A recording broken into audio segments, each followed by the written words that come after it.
জলকে কিচেন থেকে আবার সবাইকে স্বাগত। আজকে আমি এই গরমে যত পাতলা খাবার দাবার খাওয়া যায় ততই ভালো লাগে। তো আমি আজকে চেলা মাছ দিয়ে আর ঝিঙে আলুর একটা পাতলা ঝোল করব। তো এখানে চেলা মাছটা নিয়েছি, 200 গ্রাম মতন আছে চেলা মাছ, একটা ঝিঙে আর একটা আলু কেটে আমি এখানে রেখেছি। তো এবার শুরু করি। কেমন, কড়াইটা বসাই দিয়ে তারপরে আবার দেখাচ্ছি। এবার কড়াই গ্যাস ধরিয়ে কড়াইতে তেলটা দিয়েছি, ভালো গরম হয়েছে। প্রথমে আমরা তো যে কোনো মাছই ভাজলে পরে প্রথমে তেলটাকে গরম করে নিই, তাহলে কী হয় যে কড়াইতে চিটকে যায় না।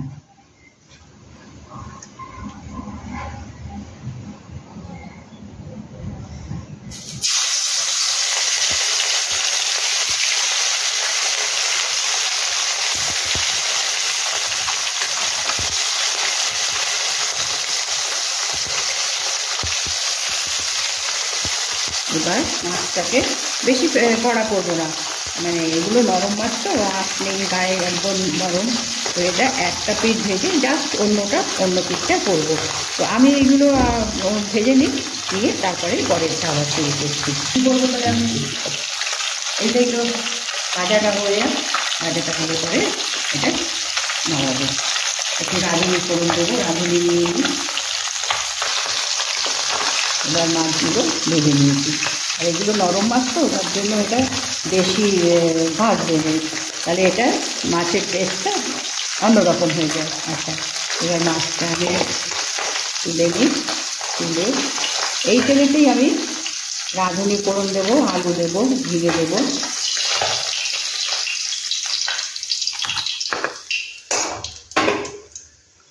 এই তেলেতেই দেবো, মাছের ভাজা তেলেতে একটু রাঁধুনি দিলাম,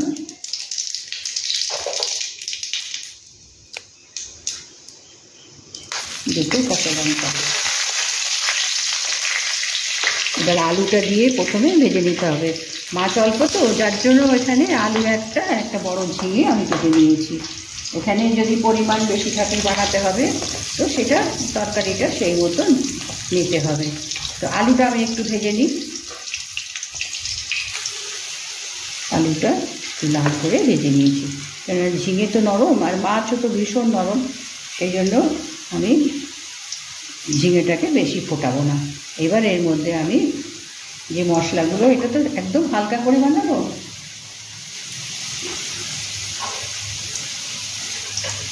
যার জন্য একটু নুনটা খুব সাবধানে দেওয়া। বেশি হয়ে গেলে রান্নার স্বাদই আলাদা হয়ে যায়।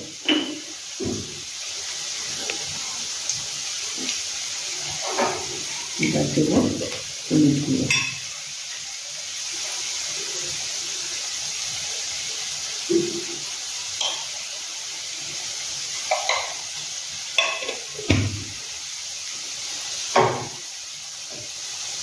একটু ঝোলটা কালার হওয়ার জন্য লঙ্কা দিল।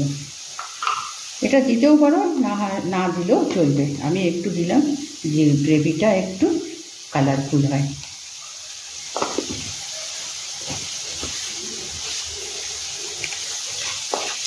এবার এখানে নুন, হলুদ, লঙ্কা গুঁড়ো সব দিয়ে দিয়েছি। এবার ঝিঙেটা দেবো। ঝিঙে বা মাছ দিয়ে বেশি ফোটাতে লাগবে না, ঝিঙে একদম কচি।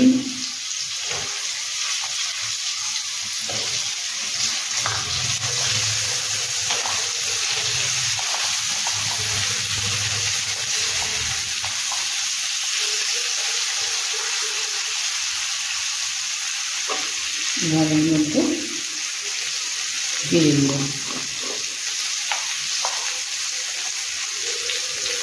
এই গরমে যত তোমার গিয়ে ঠান্ডা জিনিস খাওয়া যায়, হালকা বানিয়ে দুপুর বলো রাত্রি বলো খাওয়া যায়, তাহলে শরীরও ভালো থাকে, হিটটাও তোমার গিয়ে বেশি পড়ে না। কিন্তু এটা বানালে পরে আমি যেভাবে বানালাম পুরোটা দেখো কিন্তু, কেমন দেখে তারপরে জানাবে। আচ্ছা, এখানে আমি ধনে গুঁড়ো দিলাম, সামান্য ধনে গুঁড়ো দিলাম।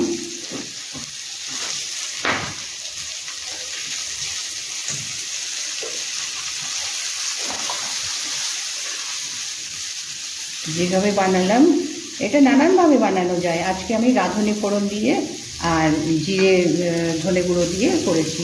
সেজন্য খাবারটা দেখে পুরো দেখবে, দেখে তবেই তো বুঝতে পারবে যে কী কী দিয়েছি আর কীভাবে করছি। দেখো, এই ঝিঙে আলু, ঝিঙে তো শরীরকে ঠান্ডা রাখে, গরমকালে ঝিঙে আমরা এনে খাই। আচ্ছা, এবার এর মধ্যে জল দেব, বেশি লাগবে না কারণ আলুটা ভেজেছি, ঝিঙেটা ভীষণ নরম। এবার গ্যাসের ফ্লেমটা বাড়িয়ে দিলাম।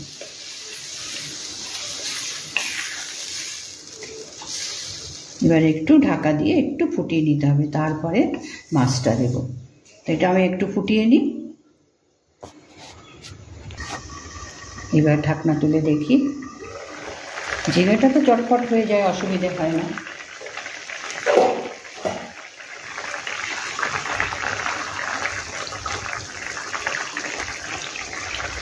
আমি আলুটা তখন ভালো করে ভেজে নিয়েছি। এবার এর মধ্যে মাছটা দেব।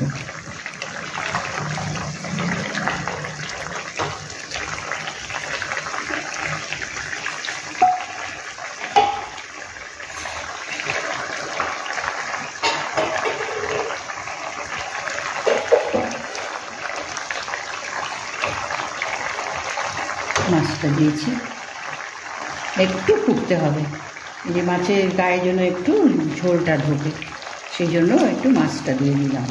দিয়ে মিনিট 2 ফোটানোর পরে আমি এটাকে নামিয়ে নেব প্লেটে।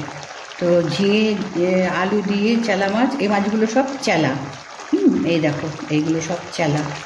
তো চেলা মাছ দিয়ে একদম পাতলা, মশলা কম, তেল কম দিয়ে এই মাছের রেসিপিটা বানালাম। ভাতের সঙ্গে খেতে ভীষণ ভালো, লাঞ্চে হোক। আসলে ডিনারে তো আমরা ভাত টাত খাই না খুব একটা, তো রাত্রে মানে দিনের বেলা হলেই সব থেকে ভালো। আচ্ছা, এবার এর মধ্যে আমি 2টো কাঁচা লঙ্কা দিয়ে দিলাম, দিয়ে মিনিট 2 ফুটিয়ে নিয়ে তারপরে প্লেটে করছি।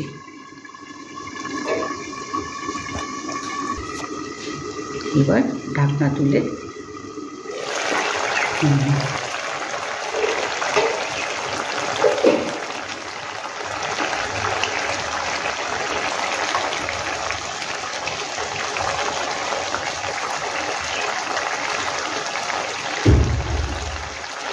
এসব মাছ দেখো কাঁটা নেই, খেতেও সে খুবই সুস্বাদু। চেলা মাছ খেতে খুব ভালো লাগে, টেস্টও খুব ভালো। এবার বন্ধ করে দেবো, গ্যাসটা অফ করে দিই, দিয়ে বাটিতে প্লেট করছি। আমি এবার প্লেটে তুলে নিয়েছি এইসব মাছ দিয়ে, মানে একদম প্লেনভাবে আজকে বানালাম। এটা তোমার গিয়ে একটু মানে মশলা টশলা দিয়েও বানালে ভালো লাগে, কিন্তু আজকে এখন ভীষণ গরম, সেই জন্য আজকে একদম সিম্পল রান্না করেছি। দেখলে তো, নিশ্চয়ই দেখবে কিন্তু পুরোটা, তবেই তো তুমি মানে কমেন্টস করতে পারবে আর সাবস্ক্রাইব করো, তাহলে তো আমার আরও ভালো লাগবে যে হ্যাঁ তোমরা দেখেছো, সাবস্ক্রাইব করেছো। তো আমি এরকম মানে এই গরমে এরকম হালকা কিছু আরও রান্না করে দেখাবো। তো আজকে আমি এটা দেখালাম, এটা চেলা মাছ, চেলা মাছ দিয়ে আলু ঝিঙের একটা ঝোল বা রসা বলো। এটা বেশি ঝোল রাখতে হয় না, আলুটা জাস্ট একটু ভেজে নিয়ে ফুটিয়েছি, আর ঝিঙে তো তাড়াতাড়ি সেদ্ধ হয়ে যায়। তো এটা দিয়ে আজকে আমি বানিয়ে দিলাম। দেখো, নিশ্চয়ই বানাবে, কেননা আমি সবসময়ই বলি যে প্রত্যেকের রান্না কিন্তু একটু আলাদা আলাদা হয়। সেই হয়তো তোমার ধনে জিরে, হয়তো মানে আলু বা সবজি, কিন্তু তবুও প্রত্যেকের একদম আলাদা আলাদা হয়। আর আজকে আমি এতে রাঁধুনি ফোড়ন দিয়েছি। এই চেলা মাছে রাঁধুনি ফোড়ন দিয়ে এইভাবে রান্না করলে একটা ভালো মানে স্মেল আসে, আর খেতেও খুব ভালো হয়। তো এটা দেখে নিশ্চয়ই সাবস্ক্রাইব করো, কমেন্টস করো যে এরকম তোমরা বানাও না কীভাবে বানাও। আমরা তো এগুলো খাই। তো আজকে আমি এখানে শেষ করলাম।